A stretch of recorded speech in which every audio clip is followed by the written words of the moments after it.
এই মুহূর্তে বিশ্বের এক নম্বর ধনীকে? মাস্ক অথবা বিল গেটস অথবা জেফ বেজোস অথবা হচ্ছে আপনার ওই যে ওয়ারেন বাফেট, এরাই তো উঠানামা করে, রাইট?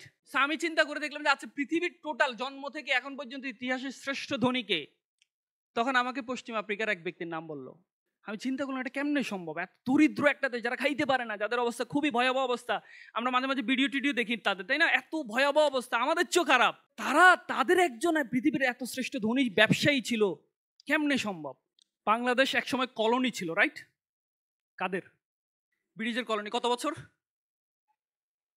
এই যে গত 14 আগস্টে আমরা স্বাধীনতা পাইছিলাম, তাই না? ওকে, ওরা কি করছিল তখন 200 বছরে? ব্যবসা করে না, চুরি করছে। কি করছে? চুরি চামারি করছে। সহজভাবে বললে কি করছে? ওরা আমাদের যা ছিল সব নিয়ে গেছে গা। ওরা যে স্রেফ চোর। কার কথা বলছি? ইংল্যান্ডে যে পড়াশোনা করতে যাই ইচ্ছে করে না আমাদের? চোরের দেশে যাবেন, ওদের দেশে যাই তো। ইভেন আপনি অবাক হবেন, আমাদের যে প্রতি বছর প্রায় 60 থেকে 70,000 স্টুডেন্ট দেশের বাইরে যায়, তার মধ্যে সবচেয়ে বেশি এই তালিকায় সেকেন্ড অবস্থান ইংল্যান্ড, নাম্বার 1 আমেরিকা। সবচেয়ে বেশি আমাদের দেশের স্টুডেন্টরা হায়ার স্টাডির জন্য যায় আমেরিকাতে, দেন ইংল্যান্ডে যায়। তো শাসন করছে, আমাদের যা ছিল সব নিয়ে নিছে। ওকে ফাইন, তারা আমাদের নেওয়ার পরেও তারা সিভিলাইজড, আমরা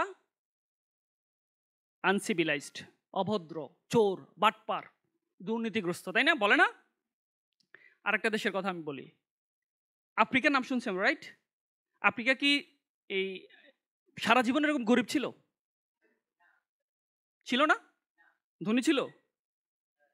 আমরা কি এই যে আজকে আমাদের যে অবস্থা খারাপ, আমাদেরকে তলাবিহীন কি বলা হয়? ঝুরি বলা হয়। আমরা কি অতীতেও কি তাই ছিলাম? 1400 শতকে ইবনে বতুতা কি আমাদেরকে এটাই বলছিল যে বাংলা তুমি তলাবিহীন ঝুড়ি? কি বলছিল? যে 1 রৌপ্য দিনারে 30 মণ চাল পাওয়া যায়। আর এখন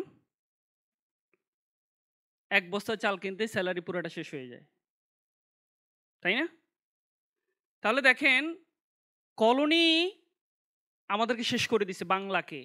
এমন এক বাংলা, যেই বাংলায় মানুষ আসার জন্য পাগল ছিল, সেই বাংলা কলোনি করে ইংল্যান্ড আমাদের যা আছে সব নিয়ে গিয়া এখন তারা সিভিলাইজড, আমরা হচ্ছে চোর বাটপার, আমাদেরকে তারা দরিদ্র বানায় গেছে।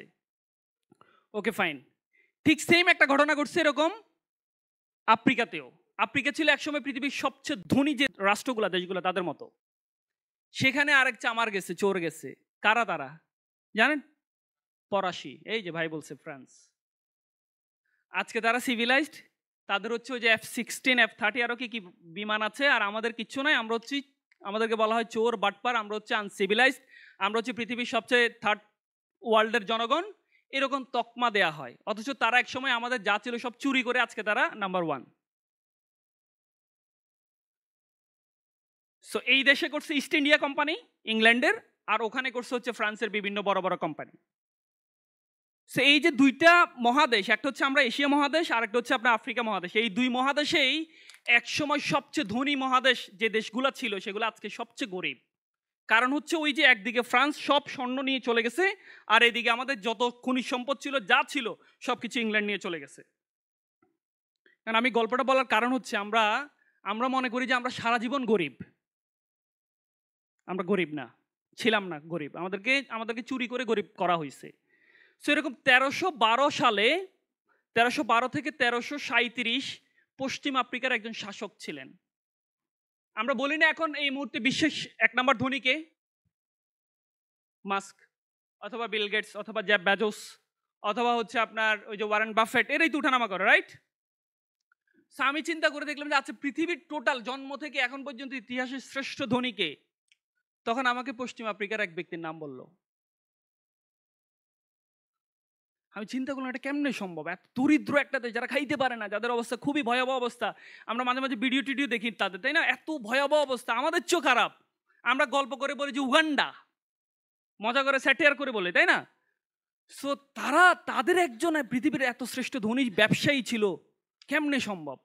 পরে আমি তাকে নিয়ে একটু স্টাডি করলাম, করে দেখলাম সত্য। তাদের একসময় যে পরিমাণ খনিজ সম্পদ ছিল এবং স্বর্ণ ছিল, বিশেষ করে স্বর্ণ এবং খনিজ লবণ, এই দুইটা দিয়ে তারা ছিল পৃথিবীর তৎকালীন সময় শ্রেষ্ঠ ধনী। ওই ব্যক্তি 1324 সালে হজ করতে গেছে। হজ করতে গিয়ে উনি তখনকার যে আপনার পশ্চিম আফ্রিকার দেশ, ওই দেশের একটা পশ্চিম আফ্রিকার বিখ্যাত নদী আছে নাইজার, নাম শুনছেন আপনারা? নাইজার নদী দিয়ে প্রায় তার 1 বছরের মতো ট্রাভেল করা লাগছে, আর কয়েকটা নদী। তখন কি আর আমাদের মতো বিমান ছিল, গাড়ি ছিল না? তো তখন তো সমুদ্র পথে যাতে করতে হইতো অথবা উট ঘোড়া নিয়ে করতে হইতো। অ্যান্ড দেন করার পর উনি প্রথমে গেছে হচ্ছে আপনার মিশরে, কায়রোতে গিয়ে ওনার সাথে 60,000 বহর নিয়ে গেছেন উনি। এত ধনী ছিল, 60,000 লোক 1 বছর ধরে চিন্তা করেন, খাওয়াচ্ছে দাওয়াচ্ছে সব কিছু। সো উনি যা স্বর্ণ নিয়ে গেছে তার অর্ধেক ওখানে সব দান করে ফেলছে। এভাবে উনি পুরো মক্কা পৌঁছা পর্যন্ত যত বড় বড় শহর পাইছে সব শহরে দান করছে। এমন অবস্থা হয়েছে ওনার দানের কারণে যে মিশরের আপনার ওই যে স্বর্ণের যে দাম এটা 25% কমে গেছে। মানে মাঝে মাঝে হয় না, আমরা দেখছি না যে ক্রিস্টিয়ানো রোনালদো একটা বোতলের জায়গায় আরেকটা বোতল রাখছে, সাথে সাথে হচ্ছে ডলার ধস, টোটাল কোম্পানির হচ্ছে রেভিনিউ ধস। দেখছেন আপনারা ভিডিওটা? হ্যাঁ, একটা কোকের বোতলের জায়গায় পানির বোতল রাখছিল, মনে পড়ে? সেরকম এত ইনফ্লুয়েন্সিয়াল ছিল যে ওই ব্যক্তি ওখানে যাওয়ার কারণে 25% ধস। পরে যখন উনি আসে, আবার আসার সময় ওনার সমস্ত মানে হজ শেষ করে যখন আবার ফেরে নিজের দেশে, তখন ওনার এত খারাপ অবস্থা হয়েছে সব দান করার কারণে, উনি হচ্ছে ব্যবসায়ীদের কাছ থেকে স্বর্ণ দান নিয়ে ওনার রাষ্ট্রে পৌঁছাইছে। আমি বলছি যে ব্যক্তির কথা, উনি হচ্ছে মালি সাম্রাজ্যের তৎকালীন সম্রাট মানসে মুসা। আপনারা গুগলে সার্চ করবেন, মানসে মুসা নিয়ে পড়াশোনা করবেন।